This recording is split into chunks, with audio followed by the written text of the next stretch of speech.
നോണയൊക്കെ നമ്മൾ ഇനി ചറപറ പറഞ്ഞുകൊണ്ടിരിക്കാൻ പോവാണ്. ഒരു വെരിഫിക്കേഷൻ ഇനി നമ്മൾ നടത്താൻ പോകുന്നില്ല. ഹായ്, ആരിഫ് ഹുസൈൻ ഡീബങ്ക്ഡ് ചാനലിലേക്ക് സ്വാഗതം.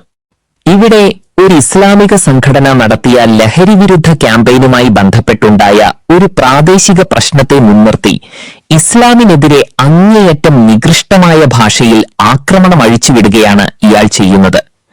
ഒരു ഭരണപരമായ വീഴ്ചയെ ഉപയോഗിച്ച് മുസ്ലിം സമുദായത്തെയും ഇസ്ലാമിക ആദർശത്തെയും ഒന്നടങ്കം ഭീകരവൽക്കരിക്കാനും വലതുപക്ഷ രാഷ്ട്രീയത്തെ വെളുപ്പിച്ചെടുക്കാനുമുള്ള ഇയാളുടെ ഗൂഢലക്ഷ്യങ്ങളാണ് ഈ വീഡിയോയിലുടനീളം നാം കാണുന്നത്. യാതൊരു യുക്തിയുമില്ലാത്ത ഇയാളുടെ വാദങ്ങളിലെ വൈരുദ്ധ്യങ്ങളും ഇരട്ടത്താപ്പും നമുക്കൊന്ന് പരിശോധിക്കാം. ഒറ്റപ്പെട്ട സംഭവങ്ങളും യുക്തിരഹിതമായ സാമാന്യവൽക്കരണവും എന്ന് വിളിച്ച് പ്രാർത്ഥിക്കുന്ന ആൾ എത്ര നന്മ ചെയ്താലും സ്വർഗത്തിൽ പോകില്ല എന്ന് പഠിപ്പിക്കുന്ന മതലഹരി പിടിച്ച ആളുകൾ കഴിഞ്ഞ ദിവസം നടത്തിയ ഈ ഒരു ലഹരി വിരുദ്ധ ക്യാമ്പയിൻ അത് 10 മണിക്ക് ശേഷം നീങ്ങിയപ്പോൾ പോലീസുകാർ വന്ന് തടയുന്ന ഒരു അവസ്ഥ ഉണ്ടായി. അത് ശബ്ദമലിനീകരണവുമായി ബന്ധപ്പെട്ടിട്ടുള്ള ഒരു വിഷയമാണ്. അങ്ങനെ 10 മണിക്ക് ശേഷം 10 മണി വരെ ആണെങ്കിൽ പോലും സ്വന്തം പരിപാടി നടക്കുന്ന സ്ഥലത്തിനപ്പുറത്തേക്ക്, ആ പ്രമിസിന്റെ അപ്പുറത്തേക്ക് ശബ്ദം പോകാൻ പാടില്ല എന്ന് പറയുന്നിടത്താണ്, സൗണ്ട് പോകരുത് എന്ന് പറയുന്നിടത്താണ് നാട് ഒട്ടുക്കും ഇതുപോലെ സ്പീക്കറൊക്കെ വെച്ചുകൊണ്ട് ശബ്ദ കോലാഹലം തീർത്തുകൊണ്ട് ട്രാഫിക് വയലേഷൻസ് വരെ ഉണ്ടാക്കിക്കൊണ്ട് തടസ്സം സൃഷ്ടിച്ചുകൊണ്ടൊക്കെ നടന്ന പരിപാടി. നികൃഷ്ടമായ ഭാഷയും വലതുപക്ഷത്തെ വെളുപ്പിക്കലും അവരെ കൊണ്ട് എത്തിക്കുകയും ചെയ്യുമ്പോൾ ഇത് നമ്മൾ കണ്ടില്ല എന്ന് നടിക്കാൻ കഴിയില്ല. നമ്മളെപ്പോഴും പറയാറുണ്ട് എല്ലാ മതങ്ങളും ഒരേപോലെയാണ് എന്ന് പറയുന്നത് ശരിയല്ല എന്ന്. ചില മതങ്ങൾക്ക് കൊമ്പുണ്ട്, മുള്ളുണ്ട്, പല്ലുണ്ട്, തേറ്റയുണ്ട് എന്നത് തന്നെയാണ് നമ്മൾ പറയുന്നത്. ആ മതം ഏത് എന്ന് ചോദിച്ചു കഴിഞ്ഞാൽ ഇതേ വ്യക്തി തന്നെ കഴിഞ്ഞ കാലങ്ങളിൽ എപ്രകാരമാണ് വലതുപക്ഷ ഹിന്ദുത്വ രാഷ്ട്രീയത്തെയും അവരുടെ വിദ്വേഷ നയങ്ങളെയും പിന്തുണച്ചിട്ടുള്ളത് എന്ന് നാം കണ്ടതാണ്. ഗുജറാത്ത് വംശഹത്യയെ ന്യായീകരിക്കാനും പൗരത്വ നിയമത്തെ അനുകൂലിക്കാനും സംഘപരിവാർ നയങ്ങളെ വെളുപ്പിച്ചെടുക്കാനും നിരന്തരം ശ്രമിക്കുന്ന ഇയാളാണ് ഇസ്ലാമിനെ ഭീകരമായി ചിത്രീകരിക്കുന്നത്. നിരപരാധികളെ കൊന്നൊടുക്കുന്ന വലതുപക്ഷ ഫാസിസ്റ്റ് നയങ്ങളെ വിമർശിക്കാൻ തയ്യാറില്ലാത്ത ഇയാൾ ശബ്ദനിയന്ത്രണം ലംഘിച്ചതിന്റെ പേരിൽ ഇസ്ലാമിനെ അധിക്ഷേപിക്കുന്നത് ഇയാളുടെ ധാർമ്മിക പാപ്പരത്വമാണ് വെളിവാക്കുന്നത്. മുസ്ലിം ഉദ്യോഗസ്ഥരെ സംശയത്തിന്റെ നിഴലിൽ നിർത്തുന്ന വിദ്വേഷം പലതും പുസ്തകത്തിൽ അതേപോലെ എഴുതിയിട്ടില്ല എന്ന് നമ്മളോട് ഷെയർ ചെയ്തിട്ടുള്ള കാര്യമാണ്. അപ്പോൾ മുസ്ലിങ്ങളായിട്ടുള്ള ആളുകൾ, അത് പോലീസ് പട്ടാളമൊക്കെ ആയി കഴിയുമ്പോൾ നിങ്ങൾ ഈ മതം നോക്കിയിട്ടാണ് കാര്യങ്ങൾ ചെയ്യുന്നത് എന്ന് നിങ്ങൾ തുറന്ന് സമ്മതിക്കുകയാണ് ഇവിടെ ചെയ്യുന്നത്. അങ്ങനെ ചിന്തിക്കാത്ത മറ്റുള്ള ആളുകളെ കൊണ്ട് നിങ്ങളത് ചിന്തിപ്പിക്കുകയാണ് ചെയ്യുന്നത്. സംഖ്യയെ നിങ്ങൾ വളർത്തുകയാണ് ചെയ്യുന്നത്. യഥാർത്ഥത്തിൽ ഇസ്ലാം പഠിപ്പിക്കുന്നത് എന്താണ്?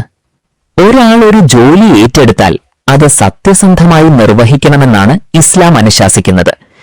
വിശുദ്ധ ഖുർആൻ അൽ മായിദ 8-ാം വചനത്തിൽ 5:8 പറയുന്നു, സത്യവിശ്വാസികളെ, നിങ്ങൾ അള്ളാഹുവിനു വേണ്ടി നിലകൊള്ളുന്നവരും നീതിക്കിണങ്ങിയ സാക്ഷ്യം വഹിക്കുന്നവരുമായിരിക്കുക.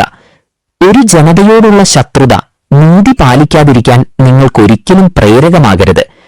നിങ്ങൾ നീതി പാലിക്കുക, അതാണ് ധർമ്മനിഷ്ഠയോട് ഏറ്റവും അടുത്തതായിട്ടുള്ളത്. നീതി നിർവഹിക്കുന്നതിൽ സ്വന്തം കുടുംബത്തിനോ സമുദായത്തിനോ എതിരെയാണെങ്കിൽ പോലും പക്ഷപാതം കാണിക്കരുതെന്ന് പഠിപ്പിക്കുന്ന മതമാണ് ഇസ്ലാം. അതിനെയാണ് ഇയാൾ വളച്ചൊടിച്ച് മുസ്ലിം ഉദ്യോഗസ്ഥരെ മുഴുവൻ സംശയത്തിന്റെ നിഴലിൽ നിർത്താൻ ശ്രമിക്കുന്നത്.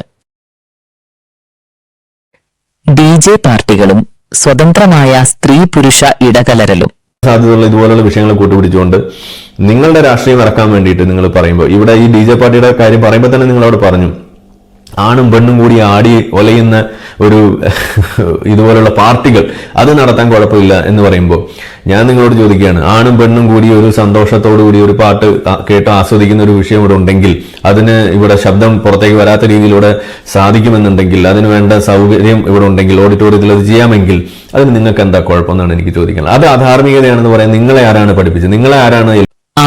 പ്രതിരോധവുമായി കടന്നുവന്ന ആസ്പത്രികളെയും ജനങ്ങളെയും പിന്തള്ളി ന്യായ പ്രതിരോധത്തെക്കുറിച്ച് ആരും പറയാത്തതായി വ്യാപാരികൾക്കുണ്ടാക്കിയ സന്ദേശം. ധാർമ്മികതയുടെ അടിസ്ഥാനം എന്ത്? ാണോ അത് കണ്ടെത്താൻ വേണ്ടി അധാർമികത പ്രവർത്തിക്കുന്ന മറ്റാളുകളെ കൂട്ടുപിടിക്കലാണോ? ഇതെന്താണെന്ന് നമുക്ക് മനസ്സിലാവുന്നില്ല. എന്താണ് ഇസ്ലാമിന്റെ ധാർമ്മികത എന്നുള്ളത് ഇനിയെങ്കിലും നിങ്ങളൊന്ന് പറഞ്ഞു തരാം. ഞാൻ മുന്നേയും ഒരു വെല്ലുവിളി ഇവിടെ വെച്ചിട്ടുണ്ടായിരുന്നു ഉണ്ണാക്കൻസിന്റെ അടുത്ത്. അതായത് ഇസ്ലാമിലെ ധാർമ്മികത അതാണോ ശരി? ഇസ്ലാമിലെ ധാർമ്മികതയാണോ, ഇസ്ലാമിലെ ധാർമ്മികത എന്താണ്, അതിന്റെ യഥാർത്ഥത്തിലുള്ള രൂപം എന്നുള്ളത് സംബന്ധിച്ച് ഒരു സംവാദത്തിന് നമ്മൾ വെല്ലുവിളിച്ചിട്ട് 2021 മുതൽ വെല്ലുവിളിച്ചുകൊണ്ട് നടക്കണതാണ്. ഇതുവരെ മുന്നോട്ട് വന്നിട്ടില്ല. അപ്പൊ ധാർമ്മികത അത് ഇസ്ലാമിലുണ്ടോ ഇല്ലേ, അത് ഇന്ന് ആധുനിക മനുഷ്യന് യോജിച്ചതാണോ അല്ലേ എന്ന ഒരു സംവാദം, അതിന് നിങ്ങൾക്ക് തയ്യാറുണ്ടെങ്കിൽ നിങ്ങൾ മുന്നോട്ട് വരാം. ഇസ്ലാം തന്നെയാണ് അവിടുത്തെ വിഷയം.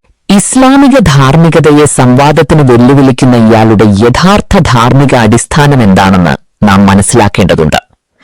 ഇസ്ലാം ധാർമ്മികതയെ നിർവചിക്കുന്നത് സ്രഷ്ടാവായ അള്ളാഹുവിന്റെ നിയമങ്ങളുടെ അടിസ്ഥാനത്തിലാണ്. മനുഷ്യന്റെ ഗുണത്തിനും സമൂഹത്തിന്റെ സുരക്ഷിതത്വത്തിനും വേണ്ടി സ്രഷ്ടാവ് നൽകിയ നിയമങ്ങളാണ് ഇസ്ലാമിക ധാർമ്മികതയുടെ അടിസ്ഥാനം.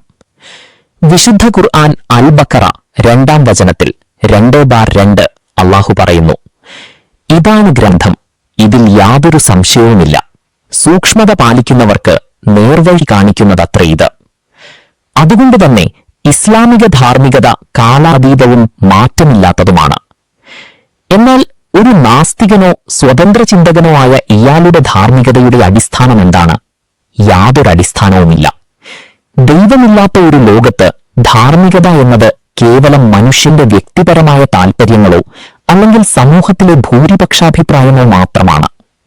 ഇന്ന് പറയുന്ന BJ പാർട്ടികളാണ് ഇയാളുടെ ധാർമ്മികതയെങ്കിൽ നാളെ സമൂഹം അതിലും മാരകമായ ലഹരികളെയും അരാജകത്വങ്ങളെയും അംഗീകരിച്ചാൽ ഇയാളുടെ നാസ്തിക വീക്ഷണത്തിൽ അതും ധാർമ്മികമായി മാറും. പരിണാമപരമായ നിലനിൽപ്പ് മാത്രമാണ് നാസ്തികതയുടെ അടിസ്ഥാനമെങ്കിൽ മനുഷ്യർ പരസ്പരം കൊന്നൊടുക്കുന്നതിലും യാതൊരു തെറ്റുമില്ല എന്നിവർക്ക് വാദിക്കേണ്ടി വരും.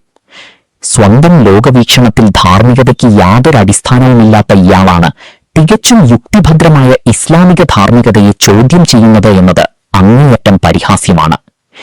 സമൂഹത്തിൽ അരാജകത്വം സൃഷ്ടിക്കുന്ന വലതുപക്ഷ അജണ്ടകളെയും അവരുടെ വിദ്വേഷ രാഷ്ട്രീയത്തെയും വെളുപ്പിച്ചെടുക്കാൻ വേണ്ടി ഇസ്ലാം മതത്തെയും മുസ്ലിം സമുദായത്തെയും നിരന്തരം കടന്നാക്രമിക്കുക എന്നത് മാത്രമാണ് ഇയാളുടെ ലക്ഷ്യം. കൃത്യമായ യുക്തിയുടെയോ തെളിവുകളുടെയോ പിൻബലമില്ലാതെ കേവലം വംശീയമായ അധിക്ഷേപങ്ങൾ മാത്രമാണ് ഇയാളിവിടെ ഉന്നയിക്കുന്നത്. ഈ വീഡിയോ ഇഷ്ടപ്പെട്ടെങ്കിൽ ലൈക്ക് ചെയ്യൂ, ആരിഫ് ഹുസൈൻ ഡീബങ്ക്ഡ് ചാനൽ സബ്സ്ക്രൈബ് ചെയ്യൂ, ഷെയർ ചെയ്യൂ. മറ്റൊരു വീഡിയോയുമായി വീണ്ടും കാണാം. നോണയൊക്കെ നമ്മൾ ഇനി ചറപറ പറഞ്ഞുകൊണ്ടിരിക്കാൻ പോവാണ്. ഒരു വെരിഫിക്കേഷൻ ഇനി നമ്മൾ നടത്താൻ പോകുന്നില്ല.